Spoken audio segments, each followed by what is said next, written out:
Bonjour à tous, ici Jessica Dumulon. Voici vos infos ADR. L'organisme Moelle épinière et Motricité Québec a lancé sa campagne de sensibilisation aux accidents de plongeon. Le thème de cette campagne 2012, c'est « Ne plongez pas dans l'inconnu ». Au Québec, à chaque année, il y a une dizaine de personnes qui plongent en eau peu profonde et qui se fracturent la colonne vertébrale. Des accidents qui sont extrêmement dramatiques parce que dans la plupart des cas, les victimes deviennent tétraplégiques et sont donc paralysés du tronc, mais aussi des membres inférieurs et supérieurs. Donc, du côté de Mémo Québec, on tente de sensibiliser les gens à l'importance d'être extrêmement prudent avant de plonger dans l'eau. Et à ce sujet, je vous propose d'écouter Nicolas Messier, qui est conseiller principal en intégration à Mémo Québec. Il est lui-même devenu tétraplégique en 2009 à la suite d'un plongeon qui a mal tourné. Il nous explique le message principal de la campagne « Ne plongez pas dans l'inconnu ». Premièrement, c'est de rappeler aux gens principalement aux jeunes, qu'ils ne sont pas invincibles. Parce que souvent, malheureusement, les jeunes ont des comportements un peu téméraires qui mènent, dans certains cas, à des accidents tragiques.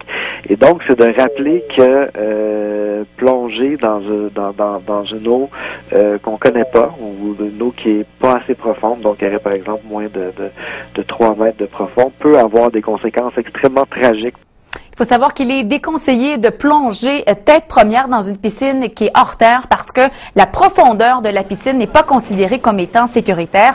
Et quant aux piscines creusées, ce n'est pas parce qu'un plongeoir s'y trouve qu'elle est forcément sécuritaire. Pour ce qui est de plonger dans des plans d'eau naturels, c'est possible de le faire de façon sécuritaire après avoir fait certaines vérifications. Et à ce sujet, je vous propose d'écouter Nicolas Messier de l'organisme Moelle épinière et Motricité Québec. Premièrement, entrer par les pieds est toujours une bonne idée. Pas plonger tête première dans une eau inconnue. Prendre la peine de faire le tour, si on veut, du plan d'eau.